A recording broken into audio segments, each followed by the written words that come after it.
guys, what's up? So today I have one of my favorite videos that I love making every year, and I feel like I always have to make one of these videos, is my top albums of the year. And this one is kind of an odd number that I've chosen because it was really tough for me this year to decide the order for my top albums. There were so many things this year that came out that was like amazing. So it was hard. This was like one of the hardest lists to compile throughout. Actually, I know like what my first like 5 albums are typically in the list, but I actually struggled a little bit and really had to like figure out where stuff was going. So I'm doing my top 13 albums of the year because I wanted to do a 15, but I was like, some of these albums like just didn't make the cut for me. So here are the honorable mentions that I will be listing real quick. Aly and AJ's A Touch of the Beat Gets You Up on Your Feet, and Into the Sun. Very long title. Demi Lovato's Dancing with the Devil, The Art of Starting Over. And then last but not least on the honorable mentions is J. Cole's The Off Season. Number 13 for me is Lorde's album Solar Power. This is really Lorde's most organic album as far as the instrumentation goes. You're gonna hear a lot of like soft, atmospheric electric guitar, and then you're also going to hear a lot of acoustic guitars and like percussion in the background that's not too crazy. Don't get me wrong, the thing is not completely perfect. I think it does have some issues flowing into certain tracks, and some tracks feel like out of place kind of in the track listing. I think lyrically you get a lot of new things that you learn about Lorde, which really she spent a lot of time enjoying nature as she's getting older, and I like how she talks about that in Big Star. But that song is also about like her dog passing away, but using that as like, oh, I used to like go outside with my dog. And then of course Solar Power being like a huge song, like, disconnecting from like her fame and everything. And then she also wants to kind of remove herself from like trendiness and California. Lyrically, that song, there's cool stuff about California, but like that life is just like not for her. Like she could never like live in California. She actually has like really soothing like nature sounds in her songs. Like the song Oceanic Feeling really does feel like I'm like at the beach, even though I freaking hate the beach. I don't like sand. But it's cool. And then you hear like cicadas and almost like a nice like calming wave sound. Will say the bonus tracks also from this album slap, and I truly wish they were on the regular edition. Lorde's vocals are in a more like higher pitched setting. She's singing kind of more falsetto-y throughout this record, and there's a lot of like very angelic vocals you hear in some of the songs, like on California Love in that chorus, and then the song Fallen Fruit just feeling very like organic. And I totally get that this is not everybody's cup of tea. Like not everybody is going to like mellow, chill Lorde music, and that's totally okay because you still have the other 2 records to go back to.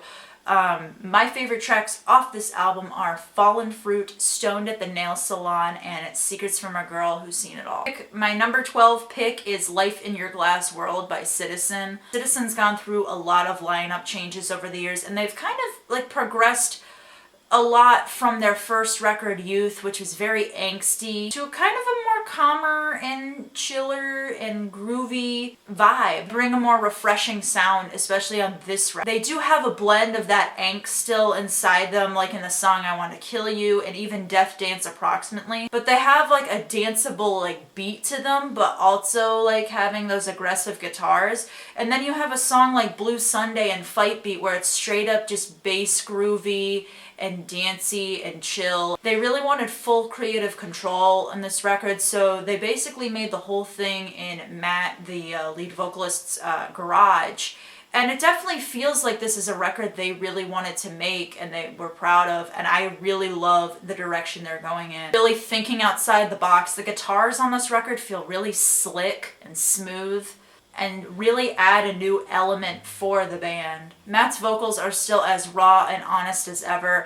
This record definitely feels like a good one to listen to if you're like cooped up in the house in winter. It can be very dark, it can be very depressing, but it's very real. My favorite tracks off this one are Death Dance Approximately, Blue Sunday, and I Want to Kill You. Number 11 for me is Happier Than Ever by Billie Eilish, her second record. Her exploding with such massive mainstream success with her first album, When We All Fall Asleep. Really, people, I think, were scared that she was gonna do a sophomore slump, and like, I know I was nervous of that, but she definitely did not give us that on this one. This record, sonically, is definitely a lot more different than her first album.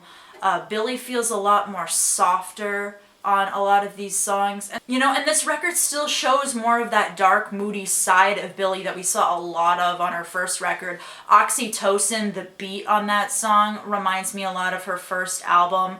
It being really dark, but then there's parts of the song where she sings higher and kind of has more of this like open space and then goes back into that beat again. That song is crazy. I have a song like Goldwing with this very angelic backing choir in the background. I think it's like an ode to an old hymn, I believe.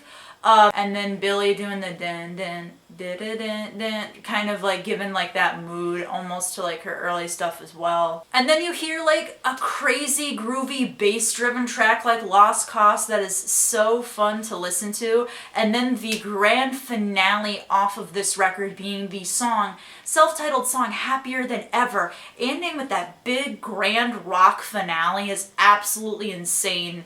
Just the dynamic like climax on that song is so crazy, and it's really well worth talking about on its own. My favorite tracks off this record are Golden Wing, Oxytocin, and Happier Than Ever, although it was really hard to pick a favorite because I could also say Therefore I Am as well. My number 10 pick was OK Human by Weezer.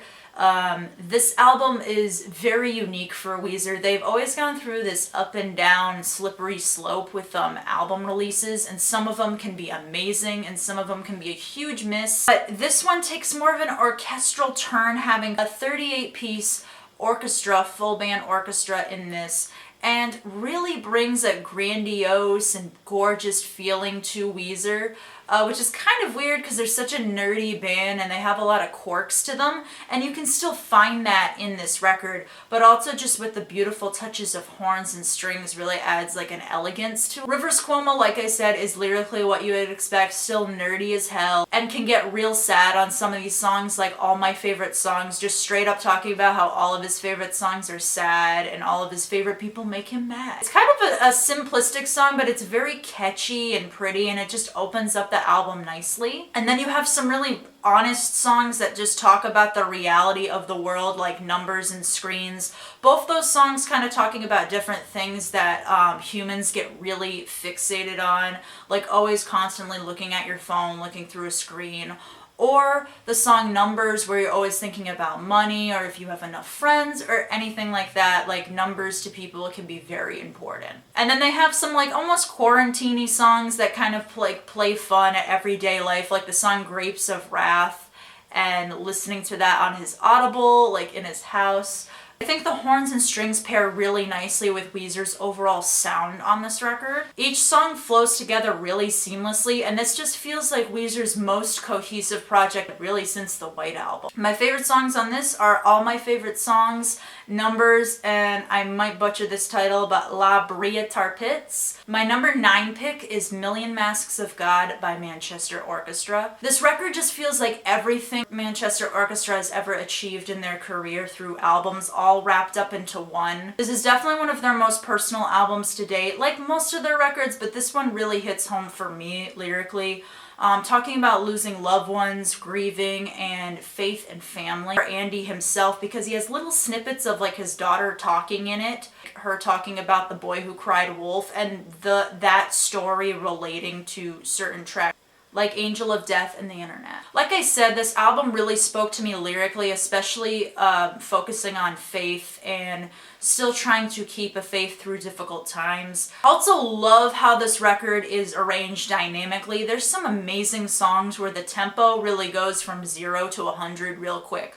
Like on Dinosaur and The Internet, those two songs really have these crazy instrumental breakdown finales in it, when you get those guitar and drums really cutting through the atmosphere of those two tracks. It kind of focuses on the drum machine a little bit, and I really like the unique percussion sounds you get from this record. Keel Timing being one of those songs with a driving drum machine beat. Everyone on the band here is really just firing on all cylinders, and nothing goes unnoticed to me. I feel like every little detail I hear on this record I appreciate. My favorite tracks are The Internet, Keel Timing, and Obstacle. My number 8 pick is I Won't Care How You Remember Me by Tiger's Jaw. There's really hooky guitars, on-point drumming, great lyricism all packaged into one. Giving them new lineup changes for this record really adds to their sound. I think their new drummer that they got is absolutely outstanding, doing some of these crazy rhythmic patterns and fills, really making a tight sound. Really, Tiger's Jaw is more clean, clear, and forward than ever. A lot of these songs talk about growth and getting older and kind of learning new things as you go along.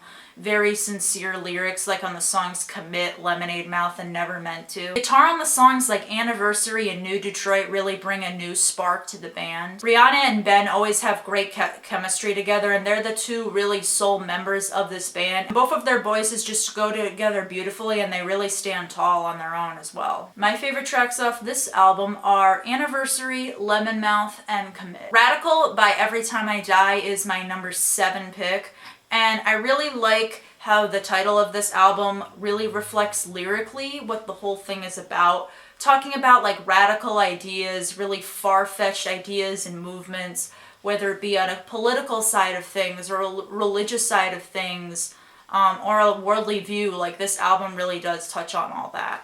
You have a song like Planet Shit where they talk about racial injustice in the world and police brutality and corrupt government. Or you can find other messages similar to that on A Colossal Wreck and Desperate Pleasures. Driving and crunchy guitars are what you can expect from Every Time I Die, such as the brutal opener Dark Distance. And Keith vocally really doesn't hold back from this record with his throat-ripping screams like on the song All This in a War. They also do some weird stuff on this record, like to bring things to a more mellower, softer turn with Thing with Feathers featuring Andy, actually from Manchester Orchestra. And his voice paired with Keith's is very interesting, but they really go great together, adding a very soft, somber to the song. You also got Keith singing some really smooth, catchy hooks that are found like on White Void and Post Boredom. I really like this record as a whole and how it reflects on the country and a lot of people in power thinking they're making these decisions that are really helping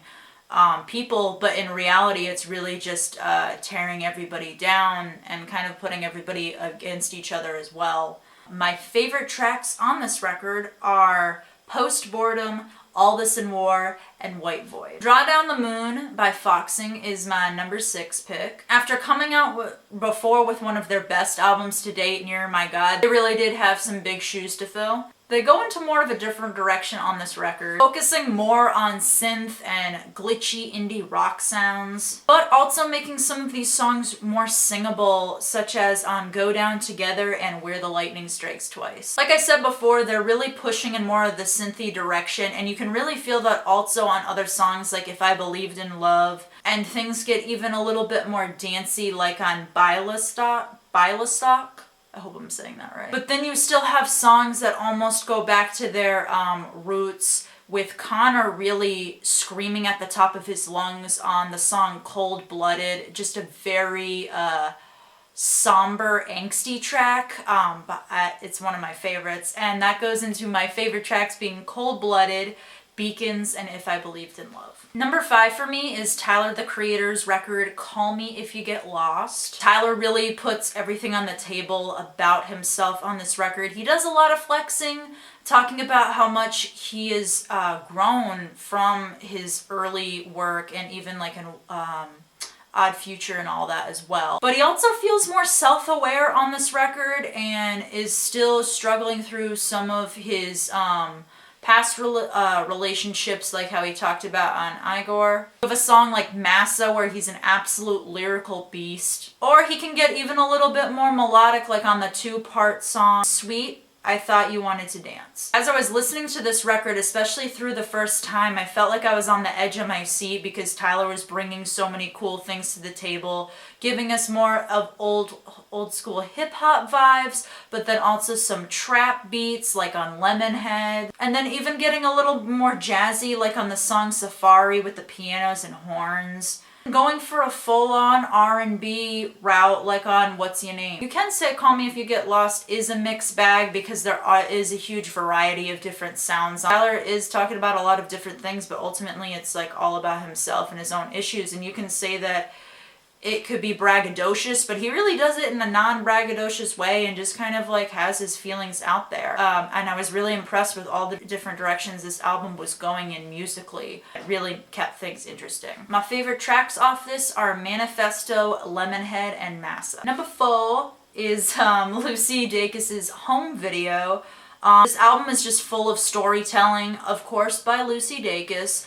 Pretty much all about her life growing up. Like a home video, exactly how it's like being present here and what it's called. All around there's really great, unique, and tight instrumentation that makes this my favorite record by her. You can find a really catchy guitar hook like on the song First Time, or even hear some more auto-tune process vocals like on the song Partner in Crime, but it really doesn't take away from how beautiful her voice is. There also is a lot of cool surprises on this record, one being like on VBS, when the amp gets turned up to 11 during that middle half when she's talking about Slayer. And a lot of these are just really straightforward and blunt, like on the song Thumbs and Please Stay. I really enjoy how this album really gives you a snapshot of Lucy Dacus's childhood and growing up as a teen, and then she's also trying to give her friends advice, like on the song Christine. My favorite tracks being on this record First Time, Hot and Heavy, and Please Stay. Number 3 is Little Oblivions by the one and only, my girl, Julien Baker. Julien does a lot of firsts on this record, and one of them being this is the first record with a full band, like with drums, bass, different guitars. Also, this album really diving into Julien's addiction. With it being more of a full band introduction, it doesn't make this record too bloated, but yet it does add so much impact to some of these tracks, like the crashing drums on the chorus of Hardline, or the indie rock feel on the song Heatwave. Her voice also gets a little bit more melodic, like on the song Crying Wolf, and this song really talking about the reality of how bad her addiction is. She also bluntly puts it out there on songs like Faith Healer and Song E. But a reoccurring topic on this record, like on all of her past releases, is faith being a huge struggle for her at times and becoming really doubtful, like on the song Relative Fiction, but also really at times pleading to God as well, like on the song Ringside or even Zip Tie. It was hard to pick a favorite track off here because there are a lot of really good ones, but Ringside, Bloodshot, Heatwave, and heck, I'm gonna also throw Zip Tie in there because I feel like I have to bring that song up again. Alright, we're getting down to the nitty gritty here. My number 2 pick is the Silver Scream, Welcome to Horrorwood by Ice Nine Kills. Ice Nine Kills is back after their huge success with the Silver Scream, their past record. And this time, they come out with a sequel, but it's with a big twist to it. They could have easily just went through the same exact route that they did on the last record, doing the same exact thing.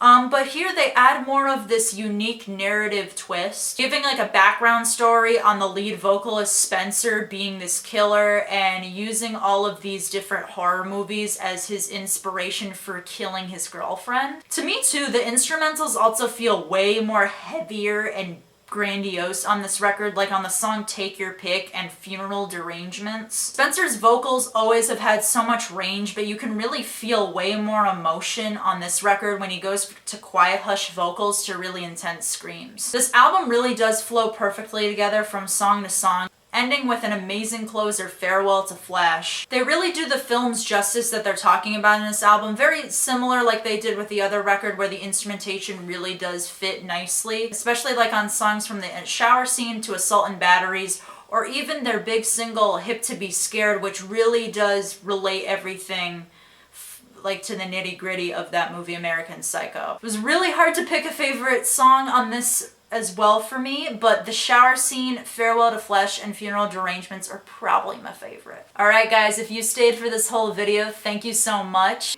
Here is my number 1 pick. Glow On by Turnstile. Turnstile really pulls off various genres and blending it all into one with a dreamy psychedelic punk record. It's something in their wheelhouse, but also still going outside of the box. This album really does have a nice flow to it, and a lot of these songs can go from really cool and calm to very angsty. And a lot of the really seamless transitions in this album will really make your jaw drop. I really love the drums on this record. They have so much character to them. I like the various uses of different types of percussion, like tambourine or cowbell, or even utilizing the drum machine, and also giving some more like Latin beats, which you really don't hear like combined with this punk music. The bass too really pops things off, adding a lot of groove to these songs, like on Mystery and Holiday. So it can get very weird and very mellow real quickly, like on Alien Love Call, but in a good way. Pretty hard, again, I really do love all the songs on this record as a whole, because as a whole piece, this record just feels like one big collective for me. But if I had to pick favorites, Holiday, Endless, and Dance Off would probably be the ones. Well, that was it, guys. That was my top 13 albums of the year. Like I said, a very hard list to complete. But I think for the most part, I'm gonna keep it this way. Maybe in the next year, I'll look back at this list and probably change a bunch of different slots again. Were some of yours on the list? Let me know down below, like what your favorite albums of 2021 were. I felt like for me, a lot of the albums that really stood out to me was a lot of bands and artists trying different things, but still being authentic to themselves. So subscribe if you're new. Give this video a like if you enjoy it. Share it with people if you want. That would be pretty cool. Hopefully I will make more videos in the future. I'm going to try to. Maybe some covers, like some guitar, drum covers. I'm still kind of trying to get this room organized and stuff, but it's getting around there slowly but surely. As always, stay brutal, stay tuned for more videos, and see you guys later.